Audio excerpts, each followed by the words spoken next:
The Adventures of Sherlock Holmes, by Sir Arthur Conan Doyle. Adventure 5. The 5 Orange Pips. When I glance over my notes and records of the Sherlock Holmes cases between the years '82 and '90, I am faced by so many which present strange and interesting features that it is no easy matter to know which to choose and which to leave. Some, however, have already gained publicity through the papers, and others have not offered a field for those peculiar qualities which my friend possessed in so high a degree, and which it is the object of these papers to illustrate. Some, too, have baffled his analytical skill, and would be, as narratives, beginnings without an ending, while others have been but partially cleared up, and have their explanations founded rather upon conjecture and surmise than on the absolute logical proof which was so dear to him. There is, however, one of these last which was so remarkable in its details, and so startling in its results, that I am tempted to give some account of it, in spite of the fact that there are points in connection with it which never have been, and probably never will be, entirely cleared up. The year '87 furnished us with a long series of cases of greater or less interest, of which I retain the records. Among my headings under this one 12 months, I find an account of the adventure of the Paradol Chamber, of the Amateur Mendicant Society, who held a luxurious club in the lower vault of a furniture warehouse, of the facts connected with the loss of the British bark Sophie Anderson, of the singular adventures of the Grice Pattersons in the island of Uffa, and finally of the Camberwell poisoning case. In the latter, as may be remembered, Sherlock Holmes was able, by winding up the dead man's watch, to prove that it had been wound up 2 hours before, and that therefore the deceased had gone to bed within that time, a deduction which was of the greatest importance in clearing up the case. All these I may sketch out at some future date, but none of them present such singular features as the strange train of circumstances which I have now taken up my pen to describe. It was in the latter days of September, and the equinoctial gales had set in with exceptional violence. All day the wind had screamed and the rain had beaten against the windows, so that even here, in the heart of great, handmade London, we were forced to raise our minds for the instant from the routine of life and to recognize the presence of those great elemental forces which shriek at mankind through the bars of his civilization, like untamed beasts in a cage. As evening drew in, the storm grew higher and louder, and the wind cried and sobbed like a child in the chimney. Sherlock Holmes sat moodily at one side of the fireplace, cross-indexing his records of crime, while I at the other was deep in one of Clark Russell's fine sea stories, until the howl of the gale from without seemed to blend with the text, and the splash of the rain to lengthen out into the long swash of the sea waves. My wife was on a visit to her mother's, and for a few days I was a dweller once more in my old quarters at Baker Street. "Why," said I, glancing up at my companion, "that was surely the bell. Who could come tonight? Some friend of yours, perhaps?" "Except yourself, I have none," he answered. "I do not encourage visitors." "A client, then?" "If so, it is a serious case. Nothing less would bring a man out on such a day and at such an hour. But I take it that it is more likely to be some crony of the landlady's." Sherlock Holmes was wrong in his conjecture, however, for there came a step in the passage and a tapping at the door. He stretched out his long arm to turn the lamp away from himself and towards the vacant chair upon which a newcomer must sit. "Come in," said he. The man who entered was young, some 22 at the outside, well groomed and trimly clad, with something of refinement and delicacy in his bearing. The streaming umbrella which he held in his hand, and his long shining waterproof told of the fierce weather through which he had come. He looked about him anxiously in the glare of the lamp, and I could see that his face was pale and his eyes heavy, like those of a man who is weighed down with some great anxiety. "I owe you an apology," he said, raising his golden pince-nez to his eyes. "I trust that I am not intruding. I fear that I have brought some traces of the storm and rain into your snug chamber." "Give me your coat and umbrella," said Holmes. "They may rest here on the hook, and will be dry presently. You have come up from the southwest, I see." "Yes, from Horsham." "That clay and chalk mixture which I see upon your toe caps is quite distinctive." "I have come for advice." "That is easily got." "And help." "That is not always so easy." "I have heard of you, Mr. Holmes. I heard from Major Prendergast how you saved him in the Tankerville Club scandal." "Ah, of course. He was wrongfully accused of cheating at cards." "He said that you could solve anything." "He said too much." "That you are never beaten." "I have been beaten 4 times, 3 times by men and once by a woman." "But what is that compared with the number of your successes?" "It is true that I have been generally successful." "Then you may be so with me." "I beg that you will draw your chair up to the fire and favour me with some details as to your case." "It is no ordinary one." "None of those which come to me are. I am the last court of appeal." "And yet I question, sir, whether, in all your experience, you have ever listened to a more mysterious and inexplicable chain of events than those which have happened in my own family." "You fill me with interest," said Holmes. "Pray give us the essential facts from the commencement, and I can afterwards question you as to those details which seem to me to be most important." The young man pulled his chair up and pushed his wet feet out towards the blaze. "My name," said he, "is John Openshaw, but my own affairs have, as far as I can understand, little to do with this awful business. It is a hereditary matter, so in order to give you an idea of the facts I must go back to the commencement of the affair. You must know that my grandfather had 2 sons, my uncle Elias and my father Joseph. My father had a small factory at Coventry, which he enlarged at the time of the invention of bicycling.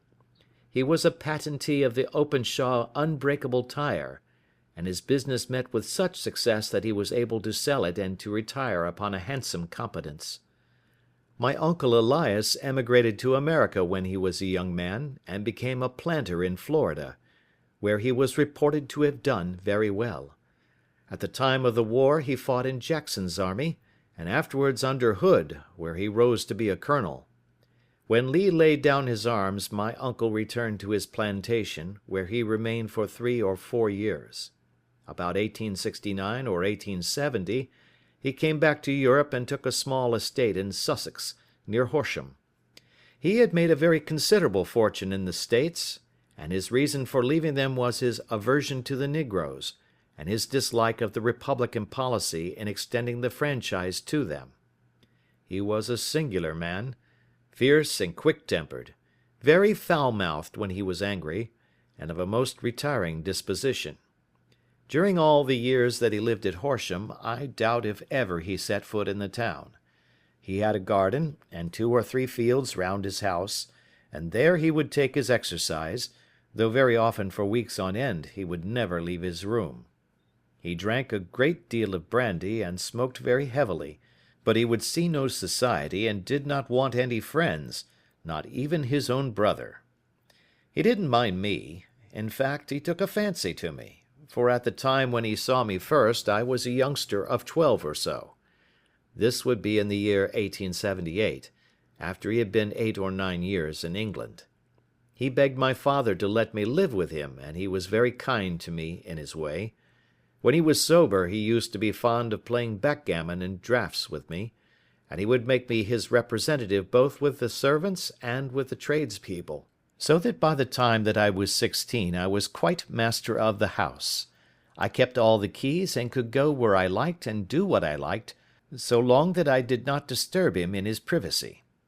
There was one singular exception, however, for he had a single room, a lumber room up among the attics, which was invariably locked, and which he would never permit either me or anyone else to enter. With a boy's curiosity, I have peeped through the keyhole, but I was never able to see more than such a collection of old trunks and bundles as would be expected in such a room. One day, it was in March, 1883, a letter with a foreign stamp lay upon the table in front of the colonel's plate. It was not a common thing for him to receive letters, for his bills were all paid in ready money, and he had no friends of any sort. "From India," said he, as he took it up. "Pondicherry postmark. What can this be?" Opening it hurriedly, out there jumped 5 little dried orange pips, which pattered down upon his plate. I began to laugh at this, but the laugh was struck from my lips at the sight of his face. His lip had fallen, his eyes were protruding, his skin the color of putty, and he glared at the envelope which he still held in his trembling hand.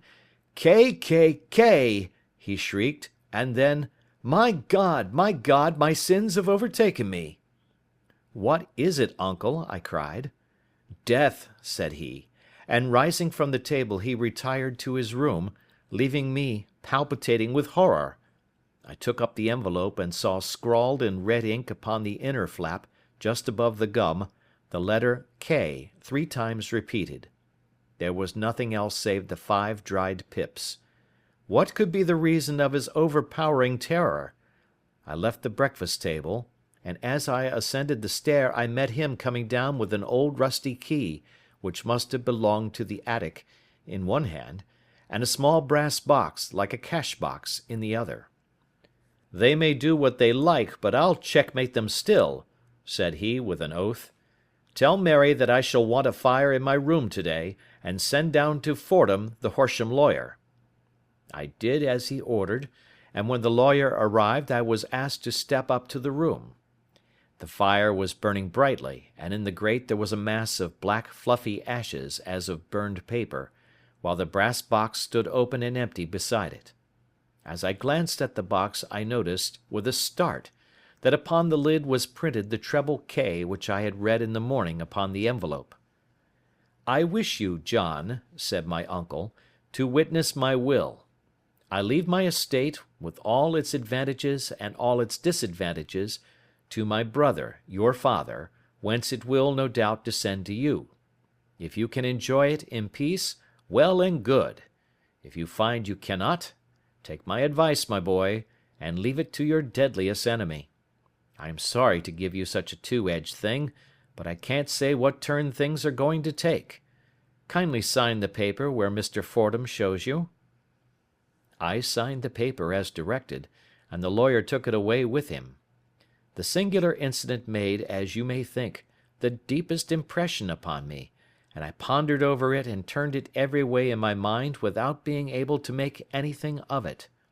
Yet I could not shake off the vague feeling of dread which it left behind, though the sensation grew less keen as the weeks passed and nothing happened to disturb the usual routine of our lives. I could see a change in my uncle, however. He drank more than ever, and he was less inclined for any sort of society. Most of his time he would spend in his room, with the door locked upon the inside, but sometimes he would emerge in a sort of drunken frenzy, and would burst out of the house and tear about the garden with a revolver in his hand, screaming out that he was afraid of no man, and that he was not to be cooped up, like a sheep in a pen, by man or devil. When these hot fits were over, however, he would rush tumultuously in at the door and lock and bar it behind him, like a man who can brazen it out no longer against the terror which lies at the roots of his soul. At such times I have seen his face, even on a cold day, glisten with moisture, as though it were new raised from a basin. Well, to come to an end of the matter, Mr. Holmes, and not to abuse your patience, there came a night when he made one of those drunken sallies from which he never came back. We found him, when we went to search for him, face downward in a little green-scummed pool, which lay at the foot of the garden. There was no sign of any violence, and the water was but 2 feet deep, so that the jury, having regard to his known eccentricity, brought in a verdict of suicide. But I, who knew how he winced from the very thought of death, had much ado to persuade myself that he had gone out of his way to meet it. The matter passed, however, and my father entered into possession of the estate and of some £14,000 which lay to his credit at the bank. "One moment," Holmes interposed. "Your statement is, I foresee, one of the most remarkable to which I have ever listened. Let me have the date of the reception by your uncle of the letter, and the date of his supposed suicide." The letter arrived on March 10, 1883. His death was 7 weeks later, upon the night of May 2nd. "Thank you. Pray proceed." When my father took over the Horsham property, he, at my request, made a careful examination of the attic, which had been always locked up. We found the brass box there, although its contents had been destroyed. On the inside of the cover was a paper label with the initials of K.K.K. repeated upon it, and "Letters, Memoranda, Receipts, and a Register" written beneath. These, we presume, indicated the nature of the papers which had been destroyed by Colonel Openshaw. For the rest, there was nothing of much importance in the attic save a great many scattered papers and notebooks bearing upon my uncle's life in America. Some of them were of the wartime and showed that he had done his duty well and had borne the repute of a brave soldier. Others were of a date during the reconstruction of the Southern States, and were mostly concerned with politics, for he had evidently taken a strong part in opposing the carpet-bag politicians who had been sent down from the North. Well, it was at the beginning of '84 when my father came to live at Horsham, and all went as well as possible with us until the January of '85. On the 4th day after the New Year, I heard my father give a sharp cry of surprise as we sat together at the breakfast table. There he was, sitting with a newly opened envelope in one hand, and 5 dried orange pips in the outstretched palm of the other one. He had always laughed at what he called my cock and bull story about the colonel, but he looked very scared and puzzled now that the same thing had come upon himself. "Why, what on earth does this mean, John?" he stammered. My heart had turned to lead. "It is K.K.K.," said I. He looked inside the envelope. "So it is," he cried. "Here are the very letters. But what is this written above them?" "Put the papers on the sundial," I read, peeping over his shoulder. "What papers? What sundial?" he asked. "The sundial in the garden, there is no other," said I, "but the papers must be those that are destroyed." "Pooh!" said he, gripping hard at his courage, "we are in a civilized land here, and we can't have tomfoolery of this kind. Where does the thing come from?" "From Dundee," I answered, glancing at the postmark. "Some preposterous practical joke," said he. "What have I to do with sundials and papers? I shall take no notice of such nonsense." "I should certainly speak to the police," I said. "And to be laughed at for my pains. Nothing of the sort." "Then let me do so?" "No, I forbid you. I won't have a fuss made about such nonsense." It was in vain to argue with him, for he was a very obstinate man. I went about, however, with a heart which was full of forebodings. On the 3rd day after the coming of the letter, my father went from home to visit an old friend of his, Major Freebody, who is in command of one of the forts upon Portsdown Hill. I was glad that he should go up, for it seemed to me that he was farther from danger when he was away from home. In that, however, I was in error. Upon the 2nd day of his absence, I received a telegram from the Major, imploring me to come at once. My father had fallen over one of the deep chalk pits which abound in the neighbourhood, and was lying senseless, with a shattered skull. I hurried to him, but he passed away without having ever recovered his consciousness. He had, as it appears, been returning from Fareham in the twilight, and as the country was unknown to him, and the chalk pit unfenced, the jury had no hesitation in bringing in a verdict of death from accidental causes. Carefully as I examined every fact connected with his death, I was unable to find anything which could suggest the idea of murder. There were no signs of violence, no footmarks, no robbery, no record of strangers having been seen upon the roads. And yet I need not tell you that my mind was far from at ease, and that I was well nigh certain that some foul plot had been woven round him. In this sinister way I came into my inheritance. You will ask me why I did not dispose of it? I answer, because I was well convinced that our troubles were in some way dependent upon an incident in my uncle's life, and that the danger would be as pressing in one house as in another. It was in January, '85, that my poor father met his end, and 2 years and 8 months have elapsed since then.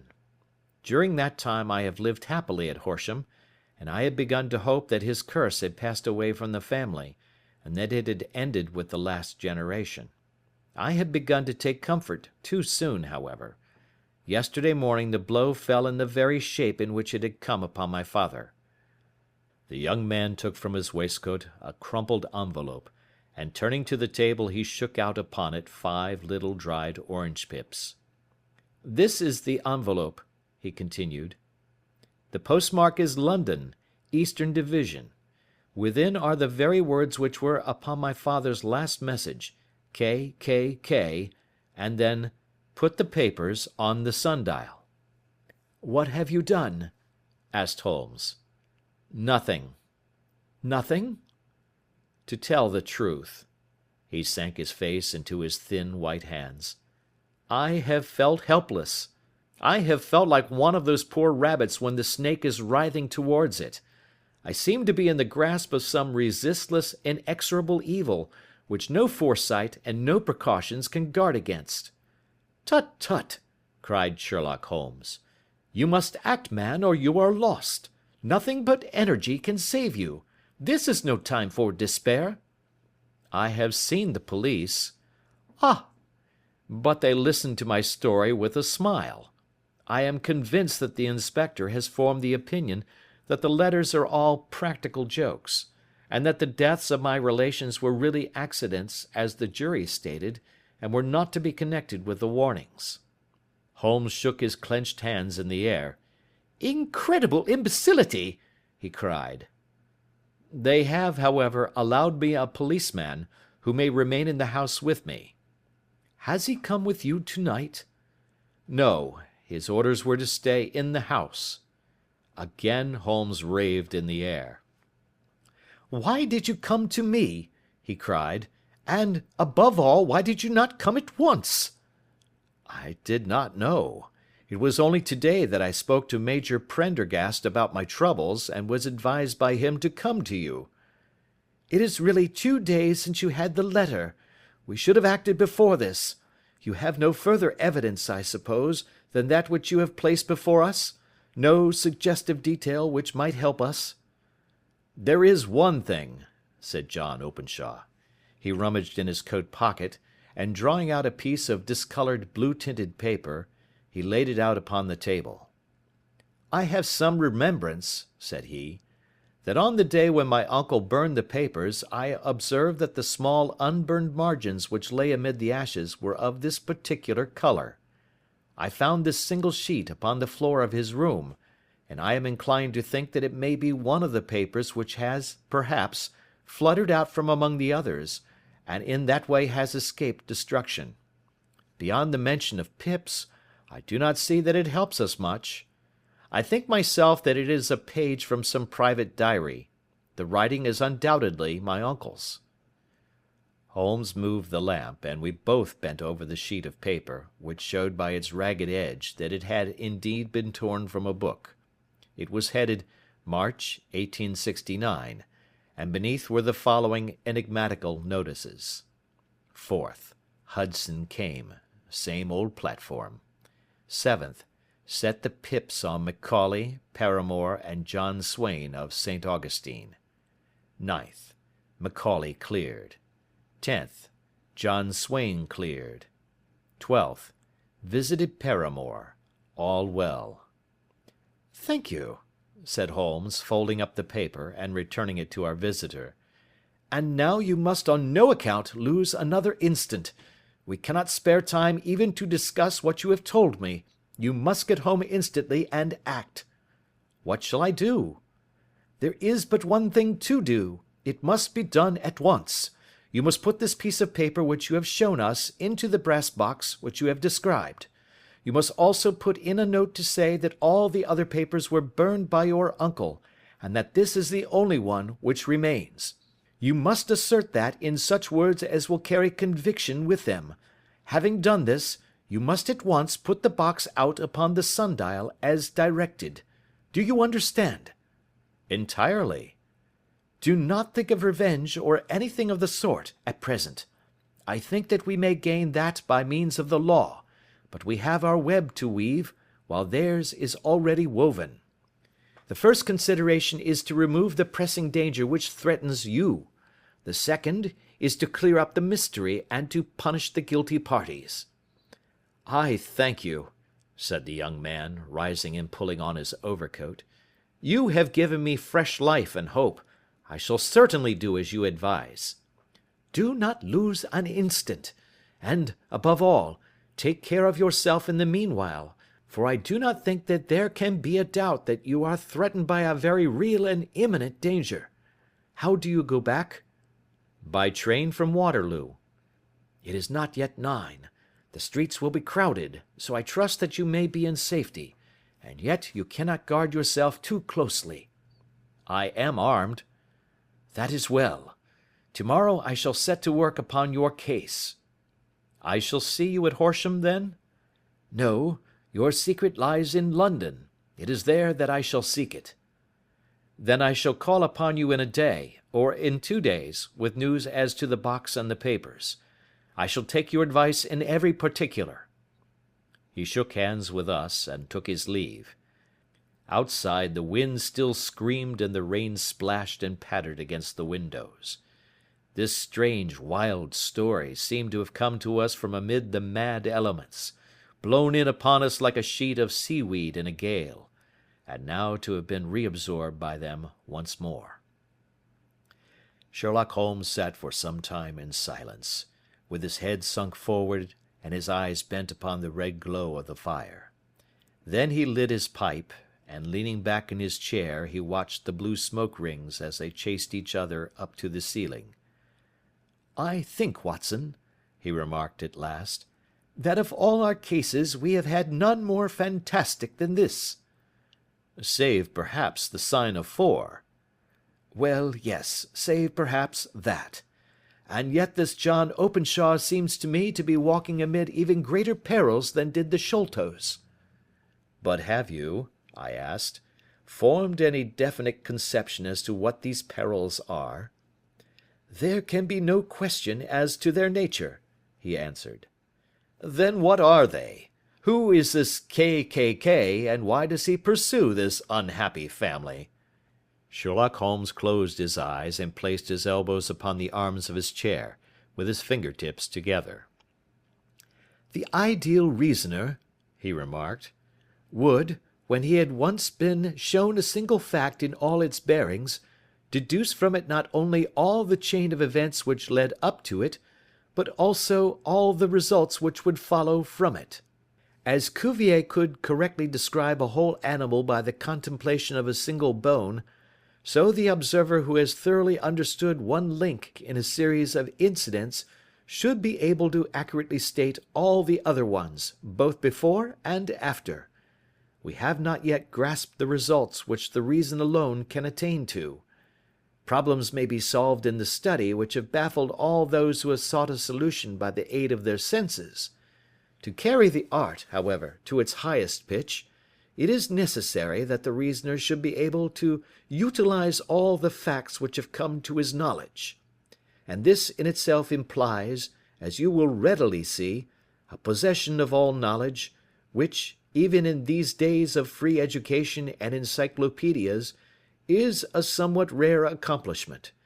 It is not so impossible, however, that a man should possess all knowledge which is likely to be useful to him in his work, and this I have endeavoured in my case to do.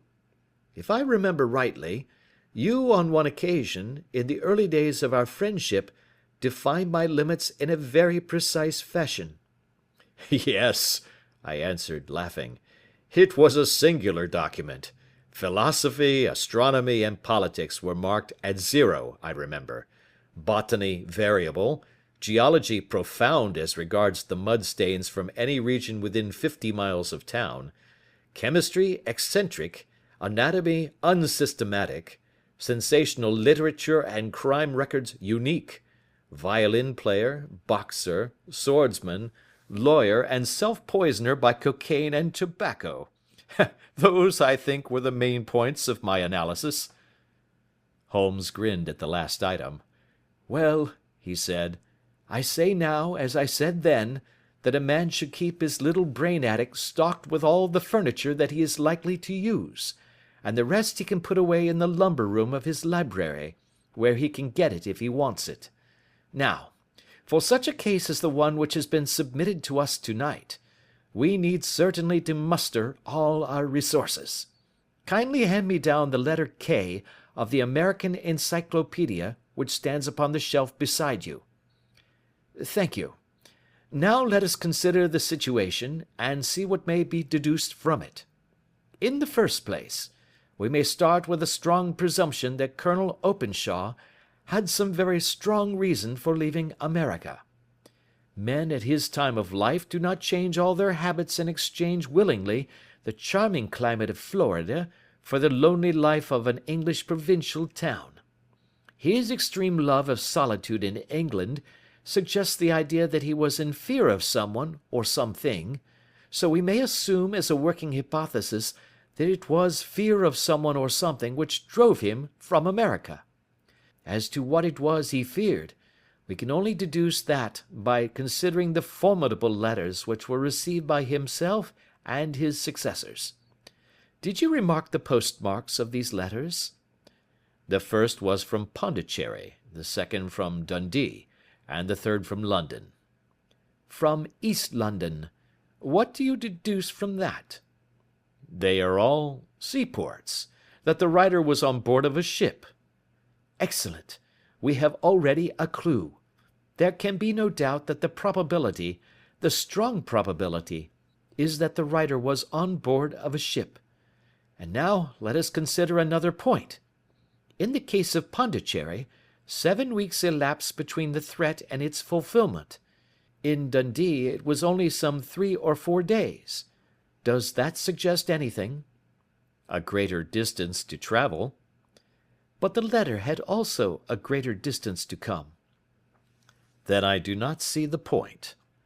There is at least a presumption that the vessel in which the man or men are is a sailing ship.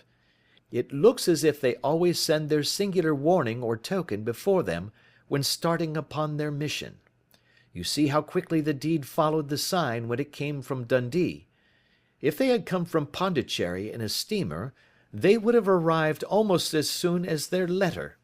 But, as a matter of fact, 7 weeks elapsed. I think that those 7 weeks represented the difference between the mail boat which brought the letter and the sailing vessel which brought the writer. It is possible. More than that, it is probable. And now you see the deadly urgency of this new case, and why I urged young Openshaw to caution. The blow has always fallen at the end of the time which it would take the senders to travel the distance. But this one comes from London, and therefore we cannot count upon delay. Good God! I cried. What can it mean, this relentless persecution? The papers which Openshaw carried are obviously of vital importance to the person or persons in the sailing ship. I think that it is quite clear that there must be more than one of them. A single man could not have carried out 2 deaths in such a way as to deceive a coroner's jury. There must have been several in it, and they must have been men of resource and determination. Their papers they mean to have, be the holder of them who it may. In this way you see KKK ceases to be the initials of an individual and becomes the badge of a society. But of what society? Have you never, said Sherlock Holmes, bending forward and sinking his voice, have you never heard of the Ku Klux Klan?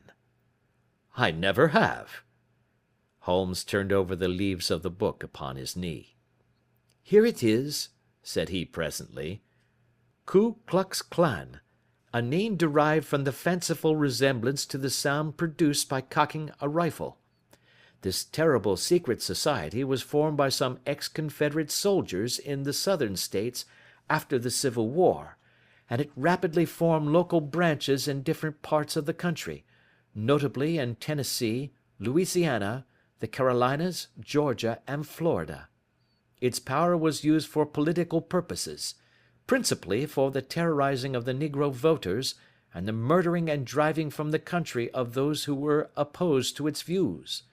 Its outrages were usually preceded by a warning sent to the marked man in some fantastic but generally recognized shape, a sprig of oak leaves in some parts, melon seeds or orange pips in others.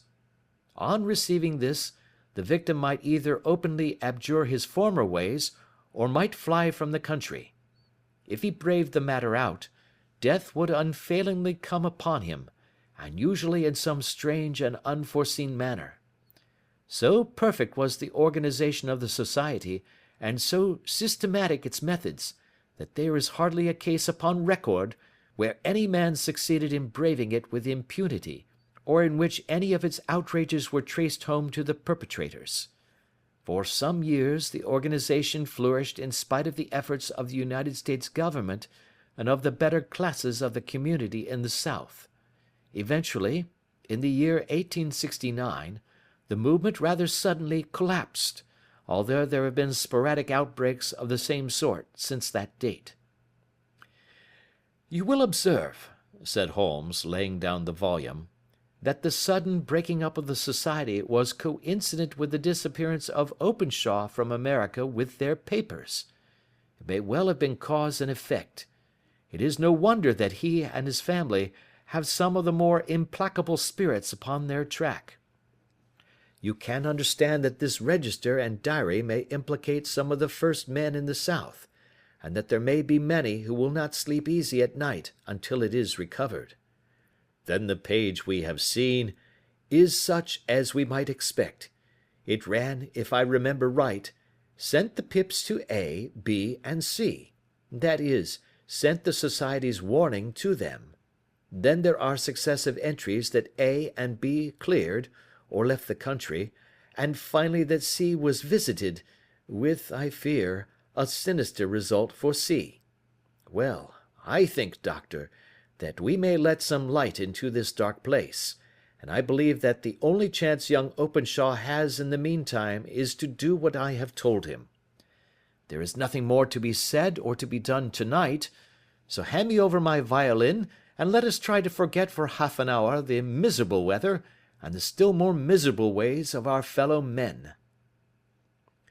It had cleared in the morning, and the sun was shining with a subdued brightness through the dim veil which hangs over the great city. Sherlock Holmes was already at breakfast when I came down. "You will excuse me for not waiting for you," said he. "I have, I foresee, a very busy day before me in looking into this case of young Openshaw's." "What steps will you take?" I asked. "It will very much depend upon the results of my first inquiries. I may have to go down to Horsham after all." "You will not go there first?" "No, I shall commence with the city. Just ring the bell and the maid will bring up your coffee." As I waited, I lifted the unopened newspaper from the table and glanced my eye over it. It rested upon a heading which sent a chill to my heart. "Holmes!" I cried. "You are too late." "Ah," said he, laying down his cup. "I feared as much. How was it done?" He spoke calmly, but I could see that he was deeply moved. My eye caught the name of Openshaw and the heading "Tragedy near Waterloo Bridge." Here is the account.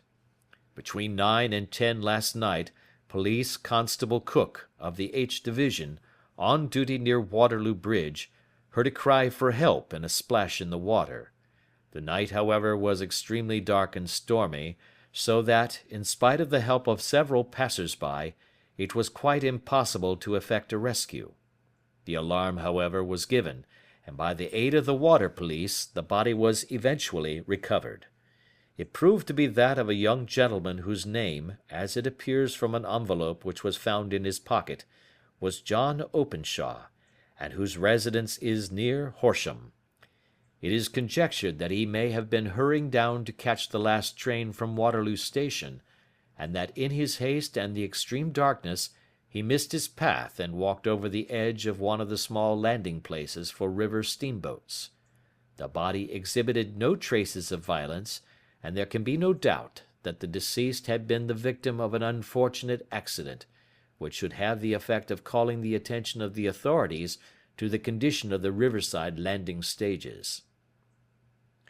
We sat in silence for some minutes, Holmes more depressed and shaken than I had ever seen him. "That hurts my pride, Watson," he said at last. "It is a petty feeling, no doubt, but it hurts my pride. It becomes a personal matter with me now, and if God sends me health, I shall set my hand upon this gang. That he should come to me for help, and that I should send him away to his death." He sprang from his chair and paced about the room in uncontrollable agitation, with a flush upon his sallow cheeks and a nervous clasping and unclasping of his long, thin hands. "They must be cunning devils," he exclaimed at last. "How could they have decoyed him down there? The embankment is not on the direct line to the station. The bridge no doubt was too crowded, even on such a night, for their purpose. Well, Watson, we shall see who will win in the long run. I am going out now." "To the police?" "No, I shall be my own police. When I have spun the web they may take the flies, but not before." All day I was engaged in my professional work, and it was late in the evening before I returned to Baker Street. Sherlock Holmes had not come back yet. It was nearly 10 o'clock before he entered, looking pale and worn.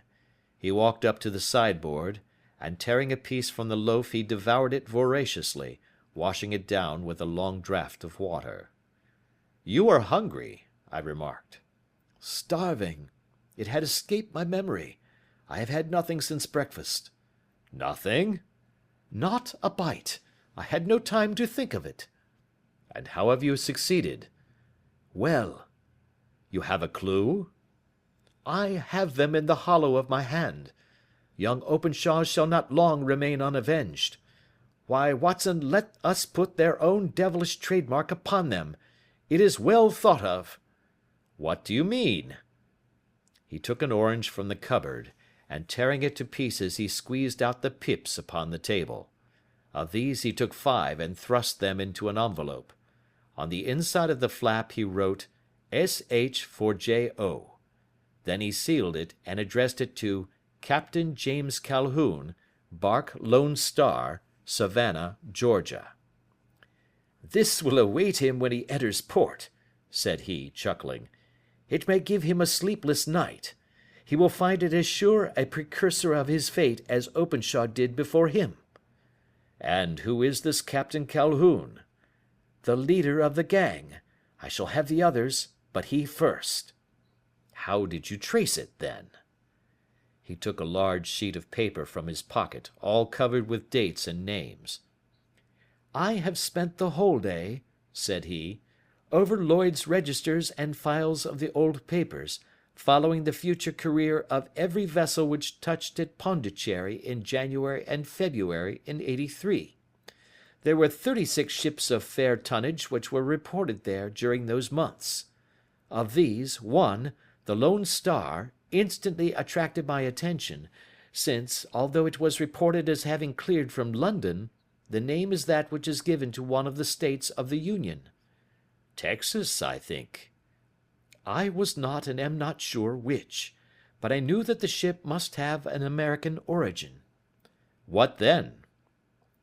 "I searched the Dundee records, and when I found that the bark Lone Star was there in January '85, my suspicion became a certainty. I then inquired as to the vessels which lay at present in the port of London." "Yes?" "The Lone Star had arrived here last week. I went down to the Albert Dock and found that she had been taken down the river by the early tide this morning, homeward bound to Savannah. I wired to Gravesend, and learned that she had passed some time ago, and as the wind is easterly, I have no doubt that she is now past the Goodwins and not very far from the Isle of Wight." "What will you do, then?" "Oh, I have my hand upon him. He and the two mates are, as I learn, the only native-born Americans in the ship. The others are Finns and Germans. I know also that they were all three away from the ship last night. I had it from the stevedore who has been loading their cargo. By the time that their sailing ship reaches Savannah, the mail boat will have carried this letter, and the cable will have informed the police of Savannah that these three gentlemen are badly wanted here upon a charge of murder." There is ever a flaw, however, in the best laid of human plans, and the murderers of John Openshaw were never to receive the orange pips which would show them that another, as cunning and as resolute as themselves, was upon their track. Very long and very severe were the equinoctial gales that year. We waited long for news of the Lone Star of Savannah, but none ever reached us. We did at last hear that somewhere, far out in the Atlantic, a shattered sternpost of a boat was seen swinging in the trough of a wave, with the letters L.S. carved upon it, and that is all which we shall ever know of the fate of the Lone Star. End of Adventure 5.